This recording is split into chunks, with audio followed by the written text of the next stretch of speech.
വെള്ളാപ്പള്ളി നടേശൻ ഇപ്പോൾ എന്താണ് പറ്റിയതെന്ന് അറിയില്ല. കാരണം കുറച്ച് നാൾ മുന്നേ അദ്ദേഹത്തിൻ്റെ നിലപാടൊക്കെ കുറച്ച് ഇടത്തോട്ട് ചായ്ഞ്ഞാണ് ഇരുന്നത്. ഇപ്പോൾ കുറച്ച് വലത്തോട്ട് കുറച്ചല്ല കുറച്ചധികം വലത്തോട്ട് ചായുന്നതായിട്ട് നമുക്ക് കാണാൻ പറ്റുന്നുണ്ട്.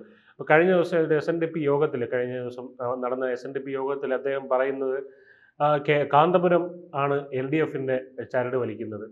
അതുപോലെ മുസ്ലിം ലീഗാണ് യു.ഡി.എഫിൻ്റെ ചരട് വലിക്കുന്നത്. ഇത് എന്താണ് 4 ഹിന്ദു ഭൂരിഭാഗമുള്ള സ്ഥലത്ത് 4 സീറ്റുകൾ കുറഞ്ഞപ്പോൾ ഇപ്പുറത്ത് മുസ്ലിം ഭൂരിപക്ഷമുള്ള സ്ഥലത്ത് 4 സീറ്റുകൾ കൂടി. ഇത്തരത്തിലുള്ള അപ്പോൾ അവർ മുഖ്യമന്ത്രി സീറ്റാണ് ലക്ഷ്യമിടുന്നത്. ഇങ്ങനെയുള്ള കാര്യങ്ങളൊക്കെ അദ്ദേഹം പറയുന്നുണ്ട്. കേരളത്തിൽ മുസ്ലിങ്ങൾ ഭൂരിപക്ഷമാകും. അതെന്തോ അദ്ദേഹത്തിന് ഒരു ഭയപ്പാടോടെയാണ് അദ്ദേഹം കാണുന്നത്. അപ്പോൾ ഇതിൽ ഇദ്ദേഹം ഈ പറയുന്നത് ആത്മാർത്ഥമായിട്ട് പറയുന്നതാണോ അതോ അതിലെന്തെങ്കിലും ഒരു രാഷ്ട്രീയം ഉണ്ടോ? തീർച്ചയായിട്ടും ഉണ്ടാവും. ഈ വെള്ളാപ്പള്ളി നടേശൻ എൻ്റെ രാഷ്ട്രീയം എല്ലാ കാലത്തും വലതുപക്ഷം തന്നെയാണ്. ജാതി രാഷ്ട്രീയം വലതുപക്ഷമാണല്ലോ. ആശയപരമായി പറഞ്ഞ ഐഡിയോളജിക്കലി എല്ലാ ജാതി രാഷ്ട്രീയവും വലതുപക്ഷം. ജാതി അതീതമായ മാനവിക രാഷ്ട്രീയമാണ് ലെഫ്റ്റ് എന്ന് പറയുന്നത്. പിന്നെ രണ്ടാമത്തെ കാര്യം, ഇപ്പോൾ അദ്ദേഹം എക്സ്ട്രീം റൈറ്റാണ് പറയുന്നത്. പ്രകടമായ പണ്ട് ജാതി ക്ഷേമം പറഞ്ഞാൽ നമുക്കതൊരു വെൽഫെയർ പൊളിറ്റിക്സ് ആണെന്ന് പറയാം. ഒരു ജാതിയുടെ പ്രത്യേക ക്ഷേമം, ഈഴവന്റെ ക്ഷേമം. ഇപ്പൊ അദ്ദേഹം പറഞ്ഞുകൊണ്ടിരിക്കുന്നത് ഒരു കമ്മ്യൂണിറ്റിയുടെ അവകാശം പോലെ അല്ലെ. ഇപ്പൊ അദ്ദേഹം പറഞ്ഞത് ഈഴവന് വേണ്ടി മാത്രം വേണ്ടിയല്ല പറഞ്ഞുകൊണ്ടിരിക്കുന്നത്, ഒരു മുസ്ലിം വിരുദ്ധമായ ഹിന്ദു രാഷ്ട്രീയമാണ് അദ്ദേഹം പറഞ്ഞുകൊണ്ടിരിക്കുന്നത്. അത് ഒന്ന്. രണ്ടാമത്തെ കാര്യം, കക്ഷി രാഷ്ട്രീയമാണ് നമ്മൾ സംസാരിക്കുന്നതെങ്കിൽ വെള്ളാപ്പള്ളി നടേശൻ എന്നും കേരളത്തിലെ ഇടതുപക്ഷത്തോട് ഒട്ടിക്കുന്ന ഒരാളാണ്. പാർട്ടി എന്ന നിലയിൽ, ഐഡിയോളജിക്കലി അല്ല, പാർട്ടി പൊളിറ്റിക്സ്.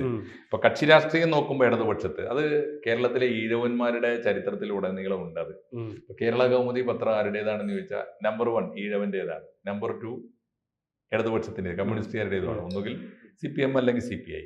അപ്പോൾ അതുപോലെയാണ് കേരളത്തിലെ ഈഴവന്മാരുടെ ഒരു രാഷ്ട്രീയം പോലെയാണ് ഇടതുപക്ഷം. ആരാണ് വെള്ളാപ്പള്ളി നടേശനെ ഇടതുപക്ഷമാക്കിയത് എന്ന് ചോദിച്ചാൽ SNDP അല്ല ആക്കിയത്. അദ്ദേഹത്തെ ആക്കിയത് കേരളത്തിലെ ഈഴവ സമുദായമാണ്. ഈഴവ സമുദായം ഇടതുപക്ഷത്തിന്റെ കൂടെ നിൽക്കുന്നു. പ്രത്യേകിച്ച് CPMന്റെ പ്രധാനപ്പെട്ട ബെൽറ്റ് ഈഴവന്മാരാണ്. അപ്പോ ഈഴവ സമുദായമാണ് വെള്ളാപ്പള്ളി നടേശനെ ഇടതുപക്ഷ അനുഭാവിയാക്കി മാറ്റിയത്. ആ രാഷ്ട്രീയ സമവാക്യം കേരളത്തിൽ മാറിയിരിക്കുന്നു. കഴിഞ്ഞ ലോക്സഭാ തെരഞ്ഞെടുപ്പ് വലിയൊരു പാഠപുസ്തകമായിരുന്നു അദ്ദേഹത്തിന്. അദ്ദേഹം മനസ്സിലാക്കിയത് പരമ്പരാഗത ഇടതുപക്ഷത്തിന്റെ വോട്ട് ബാങ്കായ ഈഴവ സമുദായം ഇടതുപക്ഷത്തെ കൈവിടാൻ തുടങ്ങിയിരിക്കുന്നു. അതുകൊണ്ട് അദ്ദേഹം വളരെ സമർത്ഥമായി ആ ഒരു പൾസ് മനസ്സിലാക്കിയിട്ട് സ്വന്തം അനുയായികളുടെ നെഞ്ചിടി പറഞ്ഞിട്ട് അദ്ദേഹം നിലപാട് മാറ്റുന്നു. കഴിഞ്ഞ ലോക്സഭാ തെരഞ്ഞെടുപ്പ് മുതലാണ് അദ്ദേഹം, ഓർമ്മയില്ലേ, മലപ്പുറത്ത് പോയി ഈ രാഷ്ട്രീയം തുടങ്ങിയത്. അതായത് ന്യൂനപക്ഷ വിരുദ്ധമായ, പ്രത്യേകിച്ച് മുസ്ലിം വിരുദ്ധമായ ഒരു നിലപാടിലേക്ക് ഈഴവ മനസ്സ് മാറുന്നു എന്ന് മനസ്സിലാക്കിയിട്ടാണ് അദ്ദേഹത്തിന്റെ രാഷ്ട്രീയ നിലപാട് മാറുന്നത്. ആ നിലപാട് പോയി ഇപ്പൊ എങ്ങോട്ടാണ് പോകുന്നത്? ഇപ്പോ കക്ഷി രാഷ്ട്രീയം നോക്കുമ്പോൾ അദ്ദേഹം LDFന് അനുകൂലമല്ല, എതിരാണ്. എന്നാൽ UDFന് അനുകൂലമാണോ? അതുമല്ല. ഇപ്പോ പണ്ട് NSS ഒക്കെ സ്വീകരിച്ചിരുന്നത് നയമാണ് അദ്ദേഹം, സമദൂര സിദ്ധാന്തം. LDFൽ നിന്നും UDFൽ നിന്നും ഒരേ ദൂരം. അദ്ദേഹം പറയുന്നത് രണ്ടിനെതിരെയും അദ്ദേഹം ആരോപിക്കുന്നത് മുസ്ലിം സ്വാധീനമാണ്. എന്നുവെച്ചാൽ ഇടതുപക്ഷം കാന്തപുരത്തിന്റെ സ്വാധീനത്തിലാണ്, കാന്തപുരത്തിന്റെ തിട്ടൂരം അനുസരിച്ചാണ് ഇടതുപക്ഷം ഭരിക്കുന്നത്. UDFോ മുസ്ലിം ലീഗിന്റെ പിടിയിലാണ്. മുസ്ലിം ലീഗ് മുഖ്യമന്ത്രിയാവാൻ ശ്രമിക്കുന്നു. കാരണം ഈ മധ്യ തിരുവിതാംകൂർ ഉൾപ്പെടെയുള്ള മേഖലയിലേക്ക്, സാധാരണഗതിയിൽ മലബാറിൽ മാത്രം, അല്ലെങ്കിൽ മലപ്പുറത്തും മലബാറിലെ ഏതാനും ജില്ലകളിൽ സ്വാധീനം ഉണ്ടായിരുന്ന മുസ്ലിം ലീഗ് നേരത്തെ തന്നെ തെക്കൻ ജില്ലകളിലേക്കൊക്കെ മത്സരിക്കാനും ജയിക്കാനും ഒക്കെ ശ്രമിച്ചിട്ടുണ്ട്. ഇപ്പൊ ഈ കഴിഞ്ഞ തെരഞ്ഞെടുപ്പിൽ കൊട്ടാരക്കര മത്സരിച്ചില്ലേ മുസ്ലിം ലീഗ്? പണ്ട് കൊല്ലത്ത് ഇരവിപുരത്ത് മത്സരിച്ചിരുന്നു. തിരുവനന്തപുരത്ത് ഏതൊക്കെയോ നാവായിക്കുളം റഷീദിനെ പോലുള്ള മത്സരിച്ച് എനിക്ക് ഓർമ്മയുണ്ട്. അപ്പോ ഇപ്പൊ വന്ന് മധ്യ തിരുവിതാംകൂറിലും സീറ്റുകൾ ചോദിച്ചു തുടങ്ങിയിരിക്കുന്നു ലീഗ്. എന്ന് പറഞ്ഞാൽ ലീഗിന്റെ സീറ്റുകൾ കൂടും. എന്തുകൊണ്ടെന്ന് വെച്ചാൽ 2 കാരണം കൊണ്ടാണ് ഈ പറഞ്ഞത്. ഒന്ന്, മലപ്പുറത്ത് മുസ്ലിം ഭൂരിപക്ഷ പ്രദേശത്ത് സീറ്റുകൾ തന്നെ എണ്ണം കൂടുകയാണ്, ഹിന്ദു ഭൂരിപക്ഷ പ്രദേശങ്ങളിൽ സീറ്റുകളുടെ എണ്ണം കുറയുകയാണ്. ഇങ്ങനെ വന്നാൽ മുസ്ലിം ലീഗിന്റെ സ്വാധീനം കൂടി വരും, ഏത് മുന്നണിയായാലും. അപ്പോൾ അവർക്ക് മുഖ്യമന്ത്രിയാവണം, മുസ്ലിം ലീഗിന് മുഖ്യമന്ത്രിയാവണം. എന്ന് മാത്രമല്ല, മുസ്ലിം ഭൂരിപക്ഷ സംസ്ഥാനമായി 2040 പണ്ട് VS അച്യുതാനന്ദൻ പറഞ്ഞൊരു അബദ്ധം ഇദ്ദേഹം ആവർത്തിക്കുകയാണ്. 2040 ആവുമ്പോൾ കേരളത്തിൽ മുസ്ലിം ഭൂരിപക്ഷ സംസ്ഥാനമായിട്ട് മാറും. മണ്ടത്തരമാണ്. അത് ആരോ VSന് തെറ്റായി ധരിപ്പിച്ചതാണ്. ഈ കേരളത്തിലെ ശാസ്ത്രീയമായ കുടുംബാസൂത്രണ സംവിധാനങ്ങളൊക്കെ, മലപ്പുറത്ത് ജീവിക്കുന്ന ഒരാളെന്ന് എനിക്ക് നന്നായിട്ട് മനസ്സിലാവും. ഏറ്റവും നന്നായി കുടുംബാസൂത്രണ സിദ്ധാന്തങ്ങളും സംവിധാനങ്ങളും സ്വീകരിക്കുന്ന ആദ്യത്തെ കമ്മ്യൂണിറ്റി മുസ്ലിം കമ്മ്യൂണിറ്റിയാണ്. അതുകൊണ്ട് മുസ്ലിം കമ്മ്യൂണിറ്റിയുടെ ജനസംഖ്യ ക്രമാതീതമായി വർദ്ധിക്കുന്നൊന്നുമില്ല. അതുകൊണ്ട് 2040 അല്ല 2090 ആയാലും കേരളം മുസ്ലിം ഭൂരിപക്ഷ സംസ്ഥാനമൊന്നും ആകാൻ പോകുന്നില്ല. ഒരു തെറ്റിദ്ധാരണയാണ്. 20% ഉള്ള ഒരു കമ്മ്യൂണിറ്റി 100% ആലോചിച്ച് നോക്കൂ. 60 എത്തുന്നത് എപ്പോഴാണ്? അതിനെക്കുറിച്ചൊന്നും ആലോചിക്കേണ്ട കാര്യമില്ല. അതൊക്കെ ആവശ്യമില്ലാത്ത തെറ്റിദ്ധാരണയാണ്. അപ്പൊ എന്തായാലും വെള്ളാപ്പള്ളി നടേശൻ അത് ആണെന്ന മട്ടിൽ പ്രചരിപ്പിക്കുന്നു.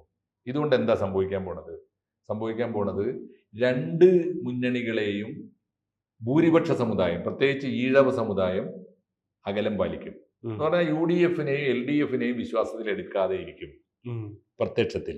ഇനി ആർക്കാണ് അതിന്റെ ഗുണം കിട്ടേണ്ടത്? അപ്പോ കേരളത്തിലെ NDA മുന്നണിക്ക്, BJP മുന്നണിക്ക് കിട്ടണം. അത് കിട്ടുമോ? കാരണം എന്താ, BJP പറഞ്ഞുകൊണ്ടിരുന്ന രാഷ്ട്രീയമാണ് ഇപ്പൊ ഇദ്ദേഹം പറയുന്നത്. എന്നാൽ ഇദ്ദേഹം പ്രത്യക്ഷമായി BJP-യെ സഹായിക്കാനും BJP ശരിയാണെന്ന് പറയാനും തയ്യാറല്ല താനും. അപ്പൊ എന്താ ലക്ഷ്യമുള്ളത്? എനിക്ക് തോന്നുന്നത് ഇതിനകത്ത് BJP പറയുന്ന പൊളിറ്റിക്സ് കൂടി പറഞ്ഞുകൊണ്ട് ഈഴവ കമ്മ്യൂണിറ്റിയുടെ മനസ്സിൽ ഒരു ഇടതുപക്ഷ വിരോധം ഉണ്ടാക്കി തീർത്താൽ സംഭവിക്കാൻ പോകുന്നത്, അതിന്റെ ഒരു ഗുണം സാമുദായികമായി UDF-ന് നേടിക്കൊടുക്കാനായിരിക്കണം അദ്ദേഹം ഉദ്ദേശിക്കുന്നത്. അതിന് പറ്റിയൊരു അന്തരീക്ഷം വന്നിട്ടുണ്ട്. ഇപ്പോ കെ സുധാകരൻ കണ്ണൂരിൽ ഈഴവനാണ്, പക്ഷെ കണ്ണൂരിലെ ഈഴവൻ തെക്കൻ കേരളത്തിലെ ഈഴവനല്ല. വെള്ളാപ്പള്ളിയുടെ ബെൽറ്റ് വലിയ തോതിൽ തെക്കൻ കേരളത്തിലാണ്.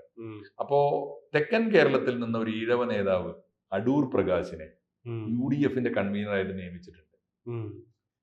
അപ്പോ ആ ഒരു സാഹചര്യം കൂടി കണക്കിലെടുത്തിട്ടാണ് ഈ LDF-ന്റെ കൂടെയുള്ള പരമ്പരാഗതമായി നിലകൊള്ളുന്ന ഈഴവ വോട്ടുകളെ ആദ്യം ഒന്ന് സ്വതന്ത്രമായിട്ട് എടുക്കുക. സ്ട്രാറ്റജി നമ്പർ 1 ആണ്. രണ്ടും നമുക്ക് കണക്കാണ് എന്ന നിലപാടെടുക്കുക. നമ്പർ 2, രണ്ടാമത്തെ സ്റ്റെപ്പിലെ നിലപാട് അത് UDF-ന് അനുകൂലമാക്കി കൊണ്ടുവരിക. അധികം വൈകാതെ വെള്ളാപ്പള്ളി നടേശൻ UDF-ന് അനുകൂലമായി സംസാരിക്കുന്ന ഒരു കേരളം വരും എന്നാണ് ഞാൻ പ്രതീക്ഷിക്കുന്നത്. ഇതില് അദ്ദേഹം ഉദ്ധരിക്കുന്ന ചില ഉദാഹരണങ്ങളുണ്ട്. അതായത് ഒന്ന് സൂംബ വിഷയം അല്ലെങ്കിൽ സ്കൂൾ സമയമാറ്റ വിഷയം. ഇത്തരം വിഷയങ്ങളിൽ സൂംബ വിഷയത്തിൽ ഈ വിസ്ഡം ഇസ്ലാമിക് ഓർഗനൈസേഷൻ പോലുള്ള സംഘടനകളായിരുന്നെങ്കിൽ സ്കൂൾ സമയമാറ്റ വിഷയത്തിൽ സമസ്ത പോലുള്ള സംഘടനകളായിരുന്നു പ്രതിഷേധവുമായിട്ട് മുന്നോട്ട് വന്നിരുന്നത്. അപ്പൊ കത്ത് അയക്കുക. അപ്പൊ ശിവൻകുട്ടിയുടെ നേതൃത്വത്തിലുള്ള സർക്കാർ എന്താണ് ചെയ്തതെന്ന് പറഞ്ഞാൽ ഒരു മറുപടി പോലും അർഹിക്കുന്നില്ല എന്നുള്ള രീതിയിലായിരുന്നു തിരിച്ച് പ്രതികരിച്ചിരുന്നത്. അപ്പോൾ അദ്ദേഹം പറഞ്ഞ് സെക്യുലർ ആയിട്ടുള്ള ഒരു ഫംഗ്ഷനാണ് സ്കൂൾ എന്ന് പറയുന്നത്. അവിടെ ഒരു മതത്തിന്റെ ഇടപെടലിന്റെ ആവശ്യം തന്നെ ഇല്ല. നിങ്ങളോട് ചർച്ച ചെയ്യേണ്ട ആവശ്യം തന്നെ ഇല്ല. ചർച്ച ചെയ്യേണ്ടത് അധ്യാപകരും ഈ പറയുന്ന സൈക്കോളജിസ്റ്റുകൾ, സൈക്യാട്രിസ്റ്റ് അത്തരത്തിലുള്ളവരുമായിട്ടാണ്. നിങ്ങളോട് എന്താണ് ചർച്ച എന്ന് ആയിരുന്നു ശിവൻകുട്ടി പറഞ്ഞിരുന്നത്. അപ്പൊ അതായിരുന്നു ശരിയായ നിലപാട് എന്ന് അങ്ങനെയും കരുതാം. പക്ഷെ അപ്പോൾ ആ ഒരു തലത്തിൽ നോക്കുമ്പോൾ ശിവൻകുട്ടി പറഞ്ഞതിനും വസ്തുതയില്ല. കാരണം ഇത്തരം വിഷയങ്ങൾ ഇവർ ഉന്നയിക്കുന്നു, അപ്പോൾ സർക്കാർ തിരുത്താൻ തയ്യാറാകുന്നു.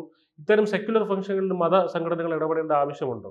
ഇല്ല, തീർച്ചയായിട്ടും അക്കാര്യം വെള്ളാപ്പള്ളി പറഞ്ഞത് ശരിയാണ്. പക്ഷെ വെള്ളാപ്പള്ളി പറയുന്നത് അങ്ങനെയാണെങ്കിൽ ഈ കാന്തപുരത്തിന്റെ വാക്ക് കേൾക്കുകയാണോ, അല്ലെങ്കിൽ മുസ്ലിം ന്യൂനപക്ഷത്തിന്റെ വാക്ക് കേൾക്കുകയാണോ ഇടതുപക്ഷം ചെയ്യുന്നത്? അല്ലല്ലോ.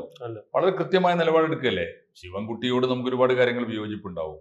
പക്ഷെ സൂംബ നൃത്തം കേരളത്തിലെ സിലബസിന്റെ കരിക്കുലത്തിന്റെ ഭാഗമാക്കി മാറ്റിയത് കുട്ടികളുടെ മാനസികവും ശാരീരികവുമായ ആരോഗ്യത്തിന് ഗുണകരമല്ലേ? അതെല്ലാവരും സ്വാഗതം ചെയ്യല്ലേ വേണ്ടത്. മുസ്ലിം സംഘടനകൾ ആരതിനെ എതിർത്താലും അതിനെ നേരിടുകയാണ് വേണ്ടത്. അങ്ങനെ നേരിടുമ്പോൾ ആരുടെ കൂടെ നിൽക്കേണ്ടത്? ഇടതുപക്ഷ ഗവൺമെന്റിന്റെ കൂടെയല്ലേ നിൽക്കേണ്ടത്. അതിന് പകരം ഇടതുപക്ഷം ഈ പറയുന്ന കാന്തപുരത്തിന്റെ തിട്ടൂരത്തിന് വഴങ്ങുന്നു എന്നൊക്കെ പറയുന്നതിൽ എന്താ അർത്ഥമുള്ള? അപ്പൊ അദ്ദേഹം സൂംബ വിഷയത്തിൽ വഴങ്ങിയില്ല, പക്ഷെ മറ്റേ വിഷയത്തിൽ ചർച്ചയ്ക്ക് അത് ഒരു കാര്യം ശരിയുണ്ട്. അന്തിമമായി ഇടതുപക്ഷം കളിക്കുന്ന ഒരു കളിയിൽ ഒരു വോട്ട് ബാങ്ക് പൊളിറ്റിക്സ് ഉണ്ട്. അതെന്താ സംഭവിക്കാന്ന് വെച്ചാൽ പുരോഗമനപരമെന്ന് തോന്നുന്ന പരിഷ്കാരങ്ങൾ കൊണ്ടുവരും. എന്നിട്ട് അതിന്റെ പേരിൽ വലിയ കോലാഹലം ഉണ്ടാക്കും, ക്യാമ്പയിൻ ഉണ്ടാക്കും, വലിയ ചർച്ചയും സംവാദങ്ങളും നടക്കും. അത് കഴിഞ്ഞ അടുത്ത സ്റ്റെപ്പില് ഇതിനു വേണ്ടി വലിയ പ്രതിഷേധം ഉയർത്തുന്ന മൗലാനമാരെയും വലിയ മതയാഥാസ്ഥികന്മാരെയും ചർച്ചയ്ക്ക് വിളിക്കും. അവരുടെ നിർദ്ദേശത്തിനനുസരിച്ച് വഴങ്ങിക്കൊടുക്കും, അല്ലെങ്കിൽ ആ തീരുമാനത്തിൽ അദ്ദേഹം പറയുന്നത് അല്ല, അത് ഇടതുപക്ഷ ഗവൺമെന്റ് സ്വീകരിച്ചു വരുന്ന ഒരു രീതിയാണ്. അത് കറക്റ്റാണ്. പക്ഷെ സൂംബ നൃത്തമൊക്കെ ഉദ്ധരിക്കുമ്പോൾ അക്കാര്യത്തിൽ ഇതുവരെ അങ്ങനെ നിലപാടെടുത്തിട്ടില്ല. അതുകൊണ്ട് വിട്ടുവീഴ്ചയില്ലാത്ത നിലപാടെടുക്കുന്ന കേരള ഗവൺമെന്റിന് അക്കാര്യത്തിൽ ഞാൻ പിന്തുണക്കുന്നു എന്ന് പറയണ്ടേ? അത് പറഞ്ഞിട്ടില്ലല്ലോ. അപ്പോൾ വെള്ളാപ്പള്ളി നടേശന്റെ നിലപാടിൽ ഒരു ക്ലാരിറ്റി കുറവുണ്ട്. മാത്രമല്ല സംശയാസ്പദമാണത്. കൃത്യമായി അദ്ദേഹത്തിന്റെ രാഷ്ട്രീയ ചുവടുമാറ്റത്തിന്റെ സൂചനയാണ്. അതുകൊണ്ട് വെള്ളാപ്പള്ളി നടേശൻ കാലാകാലങ്ങളിൽ കേരളം ആര് ഭരിക്കുന്നത് ഞാനായിരിക്കും എന്ന് തീരുമാനിക്കുന്ന ഒരാളാണ്. അത് പറഞ്ഞുകൊണ്ടേയിരിക്കുന്ന ഒരാളാണ്. ഇനി കേരളത്തിൽ വരാൻ പോകുന്ന ഒരു ഒരു ഒരു ട്രെൻഡ് അദ്ദേഹത്തിന് മനസ്സിലാകുന്നുണ്ട്. കാറ്റു മാറി വീശുന്നുണ്ട് എന്നും കേരളം UDFന് അനുകൂലമായി വരാൻ സാധ്യതയുണ്ട്. അങ്ങനെ വന്നാൽ അതിന്റെ ക്രെഡിറ്റും എന്റേതാണ് എന്ന് പറയുന്ന ഒരു സാമുദായിക ജാതി മേധാവിയുടെ സ്വരങ്ങളാണ് നമ്മൾ കേട്ടുകൊണ്ടിരിക്കുന്നത്. ഇതില് ഏറ്റവും വലിയ പാഠം BJP കൂടിയാണ്. BJP പരമ്പരാഗതമായി പറഞ്ഞു നോക്കിയിട്ടും കേരളത്തിൽ ഏശാതെ പരാജയപ്പെട്ടു പോയ ഒരു കടുത്ത വർഗീയവാദമാണ്. BJP അതിൽ നിന്ന് പഠിച്ച പാഠം ആ നിലപാടല്ല, വികസനമാണ് ഞങ്ങളുടെ പുതിയ നയം എന്ന് രാജീവ് ചന്ദ്രശേഖർ പറയുന്നത്. എന്നതിന്റെ അർത്ഥം എന്ന് വെച്ചാൽ വർഗീയതയല്ല, വികസനമാണ് കേരളത്തിന്റെ അജണ്ട, വെറുപ്പല്ല. സുരേന്ദ്രന്റെ കീഴിലുള്ള ആ ഒരു നയത്തിൽ നിന്നും മാറ്റി തിരുത്തുകയാണ് എന്ന് പറഞ്ഞാൽ BJP നേരത്തെ സ്വീകരിച്ചിരുന്നത് ഇപ്പൊ വെള്ളാപ്പള്ളി പറയുന്ന ഈ നിലപാടാണ്. ആ നിലപാടിൽ നിന്ന് അവർ മുന്നോട്ട് പോയി. വെള്ളാപ്പള്ളി ഇപ്പോഴും ആ വണ്ടി അവിടെയും എത്തിയിട്ടില്ല. വെള്ളാപ്പള്ളിയെ കേരളം അക്കാര്യത്തിലും തിരിച്ചറിയും. അറിയാൻ കുറച്ച് സമയമെടുക്കും എന്ന് മാത്രമേ ഉള്ളൂ.